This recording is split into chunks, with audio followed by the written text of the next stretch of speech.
another interview I want to do because we have the time. We're on the plane. With me, I have Adrian Morrison. Adrian, you want to say what's up? Seven-figure entrepreneur, that's where it's at. I don't know, you guys probably have seen Adrian before. He was in a video we did in Central Park, New York.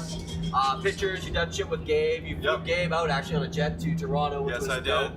And one thing we're really grateful for is Adrian in general, because he got us into e-commerce. He was like, hit me up, he's like, man, you gotta check this out, you gotta check this out. And so we really have a lot to say thank you for, man, because if it wasn't for you, for us, you're the grandfather of e-commerce. I know it's been around before you, but for us, you're the grandfather. For sure, thank you. So he's a great guy. All the stuff we've learned, we've generally learned from him, so he's a great resource. With that, what are some of the things you're seeing going on in e-commerce right now? I think with e-commerce now, there's a lot of people doing like the AliExpress dropshipping game, and they're concerned that it's no longer working, but it is. As a matter of fact, it's working very well. Thing is you have to adapt and you have to evolve with the market. So we've been doing a lot of print on demand to do customized products to help scale our business with higher ticket items. I think that's a big thing in 2018. Nice, that's awesome. So print on demand, can you explain how that works? Yeah, so what we do is we don't like to get graphic designers and all that stuff. We don't have time for that. We're not actually creative enough to do all of that.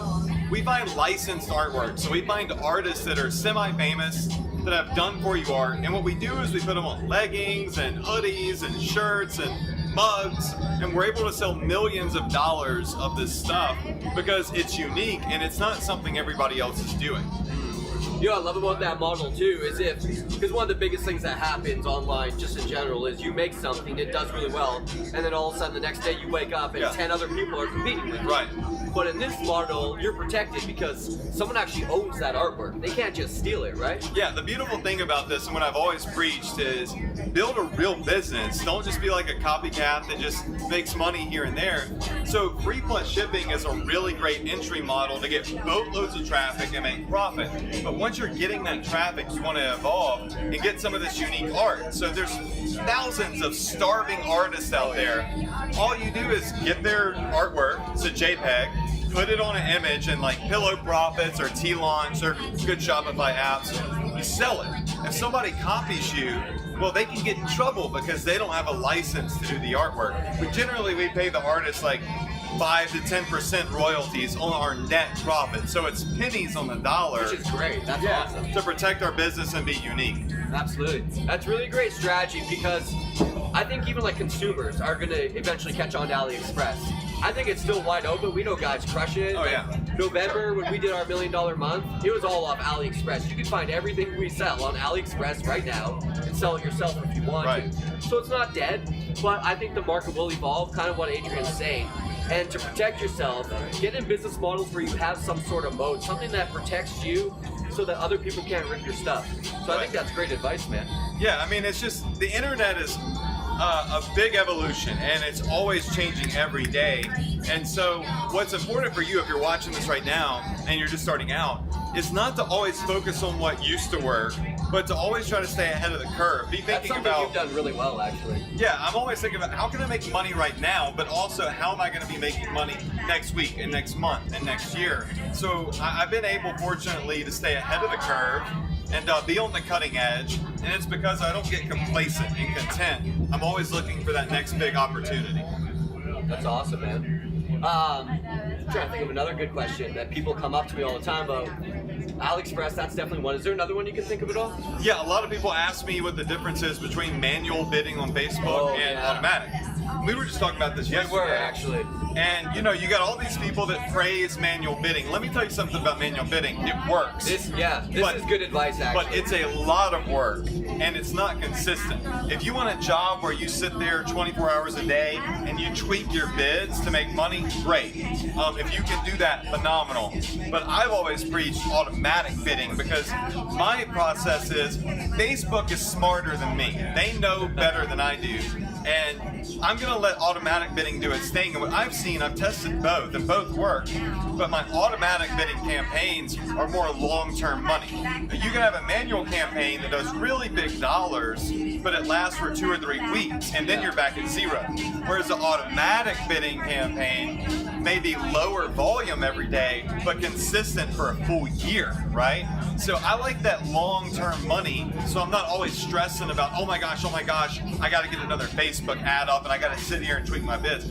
Really, I think there's a balance. You should be doing both. Have your long-term, like your chill, like automatic campaigns that you know you can count on, and then be taking your big winners and scaling them with manual bidding on the side to really do the big cash grabs. Yeah. And you do manual or automatic bidding, you still generate hundreds of thousands of money with it. Yeah. So it can still be extremely profitable. But the only guys I know who have done, 5 or 6-figure days have generally been manual bidders. But I think that's great. It's good to have multiple strategies because Facebook is also something that's always changing. Yes. Like they do tweaks to their algorithm, they add things, they take things away, they're always mixing it up. There was something you were talking about on we should actually talk about Profit Power Hour, obviously. But one of those, what was it, like offer ads or something? Yeah, so one thing I look at is, like I said, no one's using this right now. It's a great strategy. I'm always looking for things that everybody's not doing, and everybody's always focused on what everybody else is saying is working, which is okay, but you got to look at the devil's in the details. So Facebook has different types of ads you can put out. One of them, and you should write this down, is called offer claims. Write that down, offer claims. And what it does is it lets you place an ad, but it shows how many other people have actually claimed it and clicked on it. It provides boatloads of social proof, and Facebook will actually put a countdown timer to create urgency on the offer. So it'll say, how great is that? Yeah, it'll say this offer expires in 10 days or 5 days. So the only caveat is that there is an end date to those types of ads. So they're really great for like Valentine's Day, Memorial Day, 4th of July, Christmas, Black Friday. Black Friday. But they generate insane amounts of virality and tons of social proof, and it's different, it's unique, it's pattern interruption, which helps you. While everybody's competing to promote a page post over here, millions of people, you're one of like maybe 500 that's doing a offer claim ad, so you get priority in the Facebook newsfeed. You know what's interesting, and this is just a theory of mine, so I'm going to run it past you because it could be dead wrong. I think that Facebook allocates a certain amount of like space per different type of ad. Oh yeah, for sure. And I don't think anyone's using offer claim ads. Yeah, it's obviously there's competition for inventory, right? And you've got page post ads, link ads, video ads, you've got canvas ads, there's all sorts of Facebook ads. And Facebook has to prioritize inventory to a page post, prioritize inventory to the videos. Otherwise, it would just be video ads all day long. So, offer claim ads have zero competition basically, so you find that you get more traffic for less money, resulting in higher conversion rates because nobody uses them, and they have to prioritize that inventory placement. That's awesome. That's a great tip, man. No doubt. Yeah, because we've seen definitely, and you saw definitely in November, December, prices went up. Absolutely. That's a great opportunity to use strategies like this. Use types of ads that people aren't really looking at. One question I actually thought of, I think so many people, or this is more maybe a thought, but so many people are always so worried about the front end lead, or like, they're worried about breaking even on an ad. Right. What's your thought on that? Front end for me on Facebook, it's great to profit, and we have profitable ads on the front end. But a lot of people screw up and they cut their ads off if they're not profiting on the front end. We'll actually break even, and in some cases, we'll allow some ads to lose a minute amount of money if they're high volume. Because if you have a solid back end with upsells and an autoresponder and other complementary products, you start firing off emails, abandonment cart emails to people, then you're going to make insane amounts of extra money. So you can't focus on the front end. You've got to focus on the back end because that's where the big long-term money is at. So we'll have a campaign that breaks even, but then once our emails and our abandonment cart stuff goes out, it'll be like 50% return on investment for us overall. So these are the things that most business owners that are new don't pay attention to, and it costs them potentially hundreds of thousands, if not millions of dollars, but you don't know what it is that you don't know. And it doesn't take that much, like some abandonment cart emails, or the cart guru for SMS. That's something we use. It works great. Have you tried that app? Yeah, actually, y'all recommended it too. Yeah, awesome app. A couple autoresponder emails, a couple broadcasts a week. what's so nice about the email is it's so profitable because there's no ad cost. You've already acquired that client. And generally the highest cost of the business is getting a new client. Yeah. So just taking advantage and reselling to the ones you have already, it's just such a great strategy for building out more profit to your business. Yeah, I mean, the thing about email marketing is if you acquire a list, you know they're interested. They don't walk on the lot unless they want to buy. So if they come to your website, they're interested, right?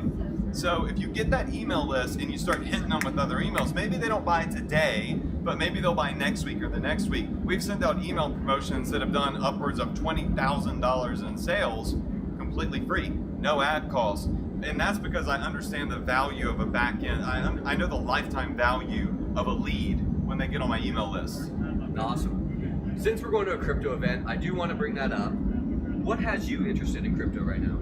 Man, it's crazy. I have never seen money flowing so, like, pull a Donald Trump here and say bigly. It's the only word that couldn't come to mind right now. So quickly as well. I've had friends that have made millions and millions within days.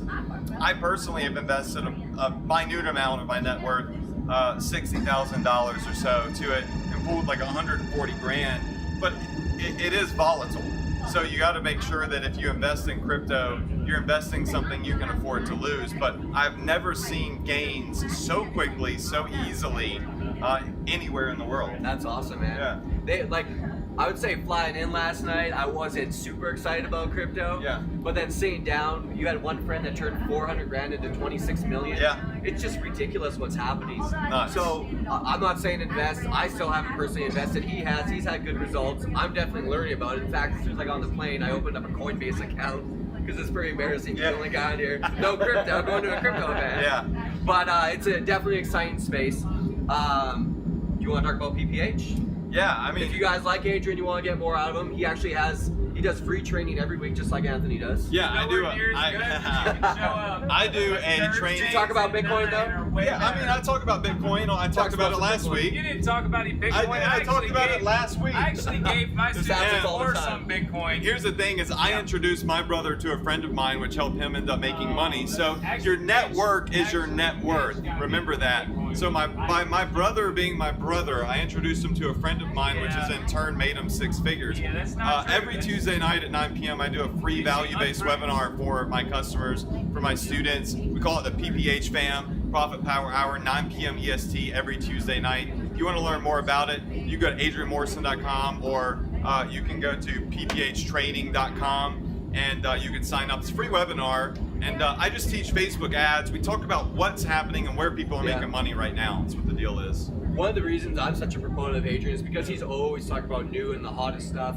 And he's at the point where he really doesn't need to anymore, but he continues to. So I think that's fucking awesome, dude. Yeah, I mean, it's fun. At some point, at first I wanted to make millions of dollars, but then once I did that, I was like, I want to help other people, achieve their goals. Maybe it's not millions of dollars, but maybe it's an extra $1,000 a month that can make all the difference of whether you can pay your rent or afford groceries or take your kids to Disney World. And for me, that's I like paying it forward, and I just enjoy the stuff. I'm a big geek about it. Yeah, absolutely. Dude, we're touching down in Vegas right this now. This plane is literally landing, so we should cut this off. Yeah, Thank you, do it. I appreciate it, dude, man. thanks, man. 7 figure.